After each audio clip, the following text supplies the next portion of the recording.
हमारे उद्धारकर्ता और प्रभु यीशु मसीह के पवित्र और मधुर नाम में जय मसीह की दोस्तों।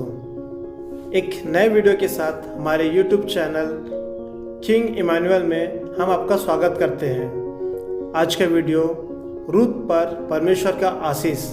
दोस्तों, आज हम इस वीडियो में राजा दाऊद की परदादी रूत के बारे में जानेंगे कि कैसे रूत के जीवन में परमेश्वर आते हैं और उनका जीवन बदलते हैं और आशीषों से बढ़ते हैं, और कैसे उनके द्वारा उनकी सास नयोमी आशीषित होती है। रूत की किताब में सिर्फ 4 अध्याय हैं, पर हमें आत्मिक जीवन से संबंधित बहुत सी बातें हमें सीखने को मिलती है। आप इस वीडियो को पूरा देखिए। आइए अब हम इस वीडियो की शुरुआत करते हैं। नयोमी की वापसी, रूत उसका पहला अध्याय पहला वचन। जिन दिनों में न्याय लोग न्याय करते थे, उन दिनों में देश में अकाल पड़ा। तब यहूदा के बेतलहम का एक पुरुष अपनी स्त्री और दोनों पुत्रों को संग लेकर मोआब के देश में परदेसी होकर चलने के लिए चला। बेतलहम का मतलब होता है रोटी का घर, और मोआब का मतलब पाप की जगह। दोस्तों, नयोमी बेतलहम को छोड़कर, जो परमेश्वर के द्वारा जीवन प्रदान होता है, उस जगह को छोड़कर मोआब के देश में, जहाँ पाप और मृत्यु वास करती है, वहाँ गई। और वहाँ जाने से नयोमी के जीवन में दुख आया। यूहन्ना में लिखा है, यीशु मसीह कहते हैं, जीवन की रोटी मैं हूँ। नयोमी जीवन को छोड़कर मृत्यु रूपी संसार की ओर जाती है। दोस्तों, वचन बताता है पाप की मजदूरी मृत्यु है। इस कारण नयोमी के पति और उसके पुत्रों की मृत्यु होती है। दोस्तों, नयोमी एक यहूदी और एक इस्राएली वंशी थी, जिसे परमेश्वर ने इस्राएल को आशीष देने की बात कहा था। पर नयोमी आशीष की आशा ना करते हुए पाप और मृत्यु की ओर चल पड़ी। दोस्तों, नयोमी ने अपने लाभ के लिए उसने अपने आप को परमेश्वर से दूर किया और उसकी आज्ञाओं को ना माना। नयोमी ने अपने पुत्रों की ब्याह उन जातियों की बेटियों से की जिसे परमेश्वर ने मना किया था। व्यवस्था विवरण के 7वें अध्याय में परमेश्वर ने आज्ञा दी थी कि तुम अपने पुत्र और पुत्रियों का विवाह अन्य जातियों से ना करना। इसका परिणाम उसने अपने पति और पुत्रों की मृत्यु को देखना पड़ा। वचन में हम पढ़ते हैं, याकूब 1:14, परंतु प्रत्येक व्यक्ति अपने ही अभिलाषा में खींचकर और फंसकर परीक्षा में पड़ता है। दोस्तों, हमें अपने आप को परखना होगा कि अगर हम परीक्षा और संकट में हैं, फंसे हैं, तो परमेश्वर की कौन सी आज्ञा का उल्लंघन किए हैं। अपनी गलतियों को मानकर हमें परमेश्वर के पास वापस लौटना है। जैसे इस प्रकार नयोमी अपनी मोआबित बहू रूत को साथ लेकर लौटी। जैसे उड़ाऊ पुत्र भी अपने पापों से फिरकर अपने पिता के पास लौटा, उसके पिता ने उसे गले लगाया और उस कारण आनंदित हुआ। दूसरी बात हम रूत की किताब में जानेंगे, रूत की दोस्ती के बारे में। रूत उसका 1:16।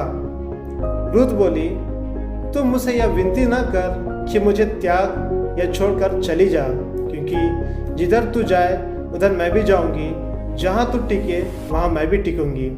तेरे लोग मेरे लोग होंगे और तेरा परमेश्वर मेरा परमेश्वर होगा। जहाँ तू मरेगी वहाँ मैं भी मरूंगी और वहीं मुझे मिट्टी दी जाएगी। यदि मृत्यु को छोड़ और किसी कारण मैं तुझसे अलग हूँ, तो यहोवा मुझसे वैसा ही वरन उससे भी अधिक करे। दोस्तों, रूत एक अन्य जाति से थी। उसने परमेश्वर के बारे में न कभी सुना था और न कभी जाना था, फिर भी उसने नयोमी के परमेश्वर को अपना परमेश्वर मानकर अंगीकार किया, क्योंकि लिखा है वो सबका प्रभु है। जैसे हम वचन में पढ़ते हैं, गलातियों 2:16, तो भी यह जानकर कि मनुष्य व्यवस्था के कामों से नहीं, पर केवल यीशु मसीह पर विश्वास करने से धर्मी ठहरे।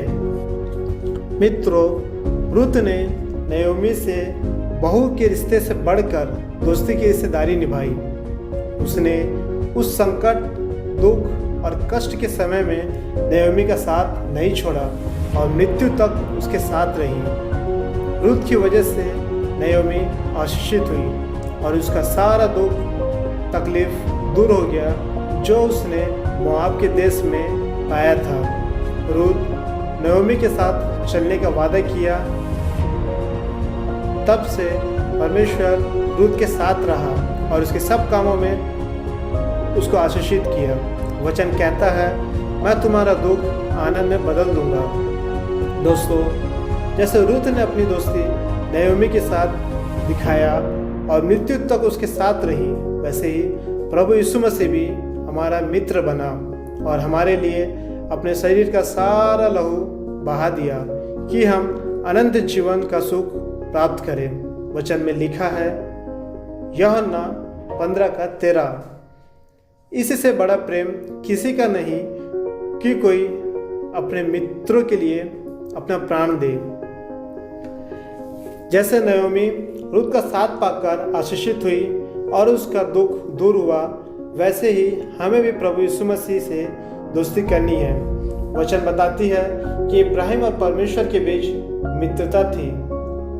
इस मित्रता और आज्ञा पालन के कारण इब्राहिम आशीषित हुआ। मसीह से प्रेम करना और उसकी आज्ञा मानना ही मसीह से मित्रता है। दोस्तों, वचन कहता है, जो आज्ञा मैं तुम्हें देता हूँ, यदि उसे मानो तो तुम मेरे मित्र हो। तो दोस्तों, आज ही आप प्रभु यीशु मसीह से दोस्ती कीजिए और अपने दुख से निजात पाइए। आज का हमारा ये वीडियो आपको कैसा लगा हमें कमेंट करके बताएं। इस वीडियो को लाइक करें, शेयर करें और हमारे चैनल को सब्सक्राइब करें ताकि बाइबल से संबंधित आत्मिक वचनों और बातों को हम आपके सामने ला सकें। गॉड ब्लेस यू दोस्तों।